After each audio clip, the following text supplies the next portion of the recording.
Hello aspirants, स्वागत है आपका आज के इस लेक्चर में। ये हमारा मीन्स के लिए जो गाइडेंस और स्ट्रेटजी सेशंस चल रहे हैं उसमें एक अलग नए टॉपिक पे हम आज का ये लेक्चर लेकर के आए हैं। इसमें हम डिस्कस करेंगे सबसे पहले आपको मीन्स का नोट्स कैसे बनाना होता है, उसके लिए स्टेप वाइज क्या अप्रोच होता है। उसके बाद नोट्स बनाने के बाद जो मीन्स का वैल्यू एडिशन करना होता है, वो वैल्यू एडिशन कैसे करना होता है, किन सोर्सेज से करना होता है, उसमें आपको क्या प्रॉब्लम्स आ सकती हैं और उन प्रॉब्लम्स में हम आपको सपोर्ट कैसे कर सकते हैं, उन सारी चीज़ों पे आज का ये एक लेक्चर हम डिस्कस करेंगे। सबसे पहले तो हमको जो स्टेप 1 होता है उसमें करना ये होता है कि जितना भी सिलेबस में, चाहे वो GS1 हो, चाहे 2 हो, चाहे 3 या 4, उसमें जितने भी टॉपिक्स और सब टॉपिक्स दिए हुए हैं उन सारे टॉपिक्स एंड सब टॉपिक्स में हमारे पास 1 to 2 पेज नोट्स तैयार होने चाहिए। और उनको फर्स्ट इटरेशन नोट्स जो फर्स्ट इटरेशन नोट्स तैयार होते हैं उसको हमको किसी भी एक सोर्स से, कभी भी वैल्यू एडिशन फर्स्ट टाइम में नहीं करना होता है। एक हमारे पास बेस नोट्स तैयार होने चाहिए, उन बेस नोट्स को हमेशा ही एक सोर्स से यूज करके हमको बनाना होता है, एक सोर्स को हमको यूज करके बनाना होता है। ये स्टेप 1 होता है। स्टेप 1 में कभी भी वैल्यू एडिशन नहीं किया जाता। जब आपके पास फर्स्ट सोर्स से आपके पास नोट्स तैयार हो जाए, उस सोर्स के लिए आप कोई भी एक बुक ले सकते हैं या कोई भी आप एक नोट्स ले सकते हैं, टॉपर्स के नोट्स ले सकते हैं या किसी भी इंस्टीट्यूट का मटेरियल आप ले सकते हैं। सिर्फ एक, जो भी लेना होगा उसका एक, उससे आपको 1 to 2 पेज नोट्स बनाने हैं। जब वो तैयार हो जाता है तब उसके बाद स्टेज 2 में या स्टेप 2 में हम करते हैं वैल्यू एडिशन। अभी जो वैल्यू एडिशन करते हैं इनके लिए क्या सोर्सेस हमको यूज़ करने होंगे, कौन कौन से वैल्यू एडिशन में उसका जो कंटेंट है, कौन कौन सा कंटेंट होता है, उसका सोर्स क्या होता है, वो सब हमको डिस्कस करना है। उसमें आपको प्रॉब्लम्स क्या आ सकती हैं और उसका हम आपको सोल्यूशन कैसे करके दे सकते हैं, ये सब हम डिस्कस करेंगे आज के इस लेक्चर में। सबसे पहले ये देखते हैं कि जो मेंस वैल्यू एडिशन है, ये मेंस वैल्यू एडिशन हमको कहाँ से करना रहता है, यानी कि वो सारे के सारा कंटेंट जो है, वो कंटेंट हमको डिस्कस करना है कि ये कंटेंट में क्या होता है, मेंस वैल्यू एडिशन में कौन कौन सी पॉइंट्स होते हैं वो डिस्कस करने हैं। तो सबसे पहले तो जितनी भी गवर्नमेंट की रिपोर्ट्स होती हैं ये आपके लिए बहुत इंपॉर्टेंट है। गवर्नमेंट रिपोर्ट में दिया गया हर एक पॉइंट जो भी रेलिवेंट है आपके टॉपिक से, जो कहीं पे भी किसी टॉपिक या सब टॉपिक से मैच कर रहा होगा, उसको हमको यूज़ करना होता है। सबसे अच्छी रिपोर्ट तो है न्यू इंडिया एट 75, पर ये बहुत ही बल्कि रिपोर्ट है। इसको आपके समरी और समरी के भी आपको की पॉइंट्स यूज़ करने रहते हैं, क्योंकि टाइम लिमिटेड होता है। 10 मार्क्स के क्वेश्चन में आपके पास 7 मिनट्स रहते हैं, तो उसमें आपको पता होना चाहिए कि बेस्ट पॉइंट्स को यूज़ कैसे करते हैं। वो आंसर राइटिंग स्किल होता है। आंसर राइटिंग और कुछ भी नहीं है, जो आपके पास कंटेंट है उसको कैसे आपको 7 मिनट्स के अंदर 10 मार्कर के लिए और 9 मिनट्स के अंदर 15 मार्कर के लिए कैसे आपको उस कंटेंट को यूज़ कर लेना है, वही आंसर राइटिंग है। तो वो प्रैक्टिस करने से आता है। तो इन दोनों, एक रिपोर्ट नीति आयोग की है न्यू इंडिया 75, एक बेस्ट प्रैक्टिसेस की रिपोर्ट है, उन दोनों को यूज़ करना होता है। इकोनॉमिक सर्वे डॉक्यूमेंट बहुत ही अच्छा होता है। इस डॉक्यूमेंट में बहुत कीवर्ड्स और बहुत वेरियस टॉपिक्स पे मिलते हैं, जो कि पास्ट 4-5 ईयर्स की इकोनॉमिक सर्वे के बेस्ट पॉइंट्स आपको लेने होते हैं। Budget of past 4-5 years, law commission report, जो कि आपके लिए वैल्यू एडिशन के टॉपिक्स को देख करके जहाँ पे भी रेलिवेंट होगा वहाँ यूज़ करना होता है। कमेटी जहाँ पे भी आपके टॉपिक सब टॉपिक पे एप्लीकेबल होगी, वो सुप्रीम कोर्ट जजमेंट्स, कॉन्स्टिट्यूशन एक बहुत ही इंपॉर्टेंट सोर्स होता है मार्क्स गेन करने के लिए। इसमें दिए हुए जितने भी कीवर्ड्स हैं वो सब आपको यूज़ करने हैं। अब कीवर्ड्स इसमें जो है वो प्रिएम्बल से आते हैं, DPSP, FR और फंडामेंटल ड्यूटीज, इन सबसे आता है। इसके अलावा एक पूरी लिस्ट है यूनिवर्सल ह्यूमन राइट्स की।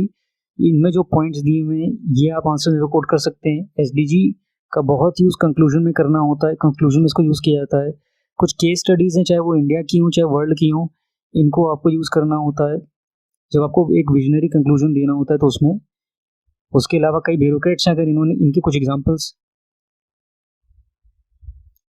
जहाँ पे इनका काम अप्रिशिएट किया गया हो या इनका कोई फेमस नेम्स हो, तो वो आप यूज़ कर सकते हैं एग्जाम्पल के तौर पे।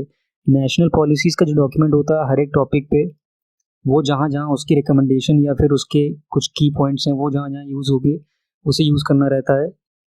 इसके अलावा कुछ इंडेक्सेस या रिपोर्ट्स में अगर ये दोनों तरीके से कोड किया जाता है। अगर रिपोर्ट में एक अच्छा परफॉर्मेंस है तो एक पॉजिटिव डेटा के तौर पे इसको कोड कर सकते हैं, या किसी रिपोर्ट में अगर रैंकिंग में फॉल आया है या रैंकिंग ख़राब हुई है तो उसको आप एक नेगेटिव डेटा के तौर पे भी यूज़ कर सकते हैं।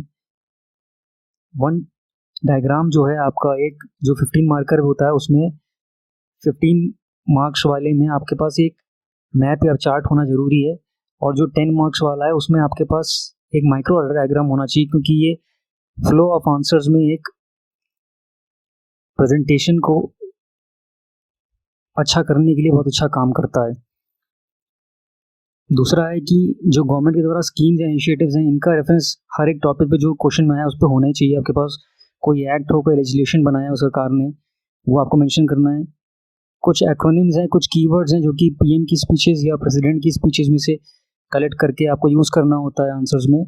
और कंक्लूजन्स और इंट्रो का प्री मेड पहले से ही आपके पास एक लिस्ट एक तैयार होनी चाहिए, ताकि आपको वहाँ पे ना सोचना पड़े। वहाँ पे जो अगर कोई ऐसा टॉपिक आता है जो बिल्कुल ही नया है तो उसके लिए आपको सोचना पड़ेगा, पर वो भी पहले से बनाए गए कंटेंट में से ही कहीं से आपको यूज़ करना होगा। नया नहीं सोचना, वहाँ पे उतना टाइम नहीं होता है। जो बेसिक एक देखते हैं फॉर्मेट आंसर राइटिंग है, बिल्कुल ही बेसिक है। आंसर राइटिंग में तो हम एग्जाम्पल्स के तौर पे इसको सीखेंगे। इंट्रोडक्शन में आपके पास ये तरीके होते हैं कुछ इंट्रोडक्शन करने के। इसमें सबसे अच्छा तो ये होता है कि अगर आपके पास कॉन्स्टिट्यूशन आर्टिकल या सुप्रीम कोर्ट जजमेंट्स हों उस टॉपिक पे तो उसी से स्टार्ट करना चाहिए। इसके अलावा अगर कंटेम्प्रेरी रेलिवेंस आप बता सको उस टॉपिक की जो एग्ज़ाम में आया है, अगर ये दोनों हो तो इन्हीं दोनों से स्टार्ट करना होता है।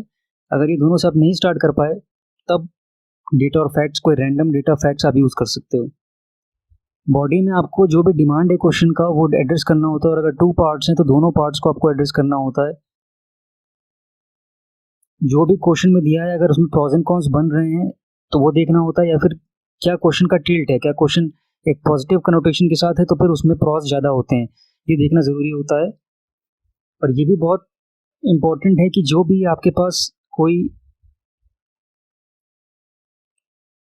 अगर मान लीजिए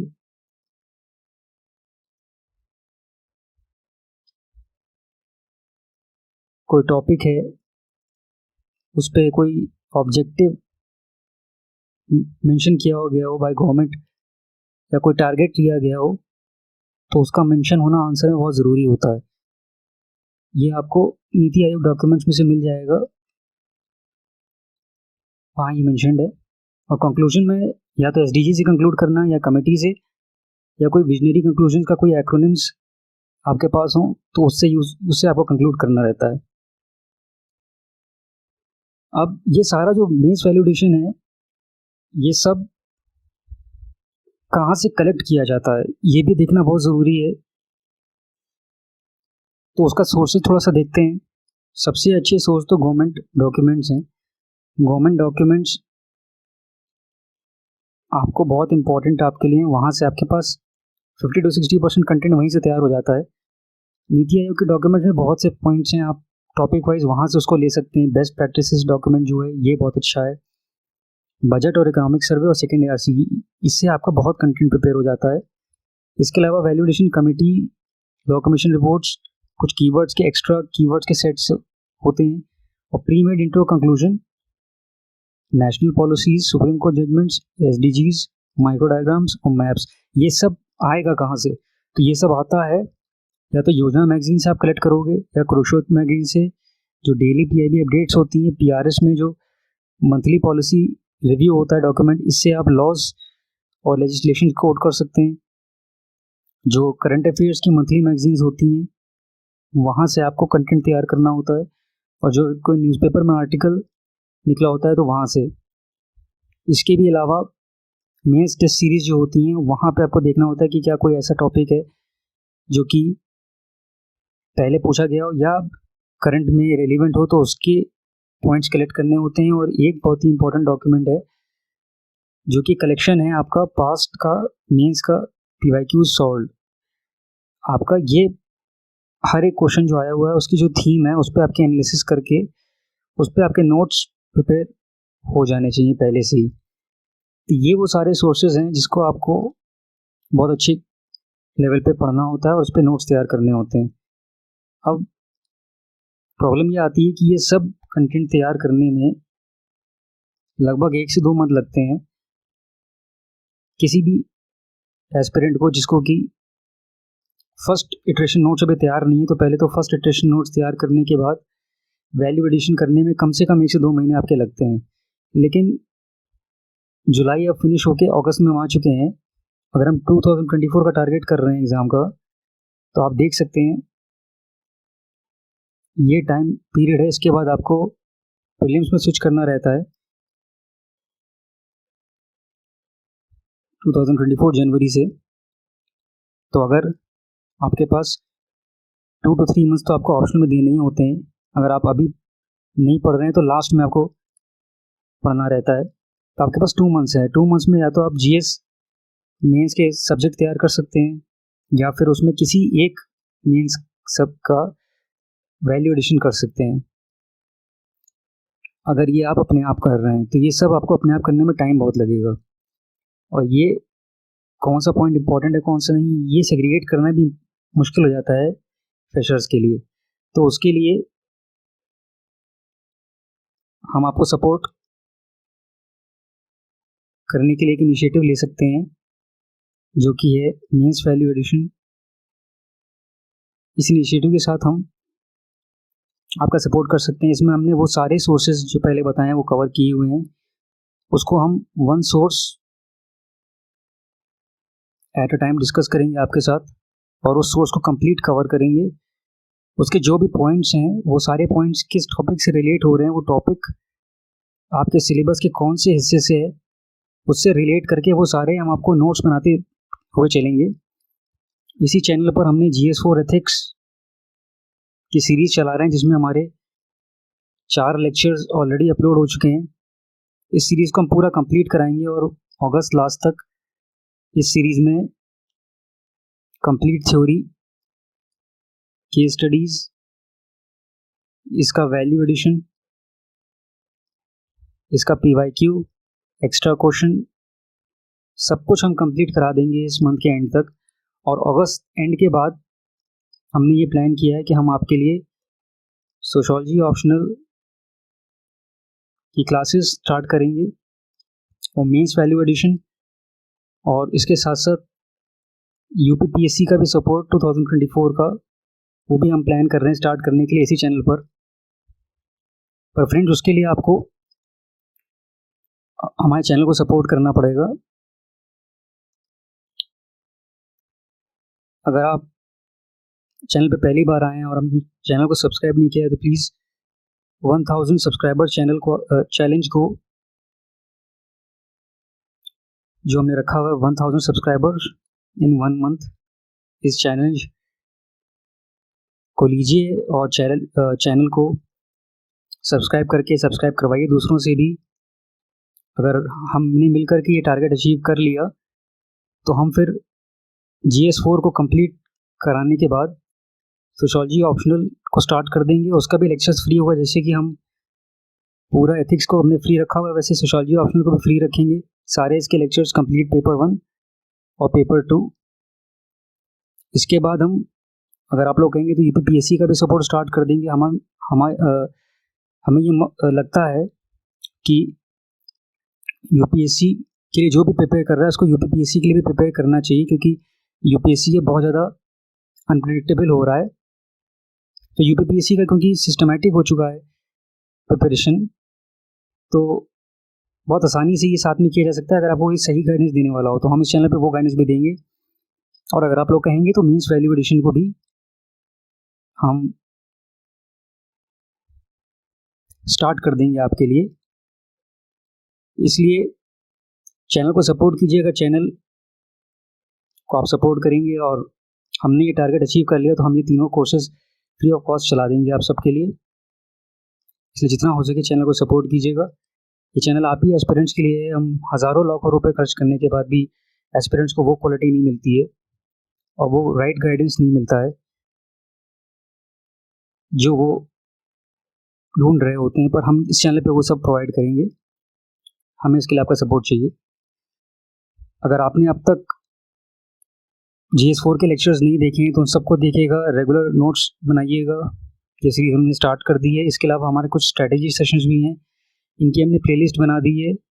ये प्लेलिस्ट हम एंड स्क्रीन पे भी दे देंगे और आप चैनल पे जा करके भी ये प्लेलिस्ट देख सकते हैं। हमारा कांस्टेंट सपोर्ट आपके साथ चलता रहेगा। बस इस चैलेंज को पूरा करवाइएगा आप। आपने इस वीडियो को यहाँ तक पूरा देखा, उसके लिए हृदय से आपका धन्यवाद। हमारी ढेरों शुभकामनाएं आपके साथ हैं।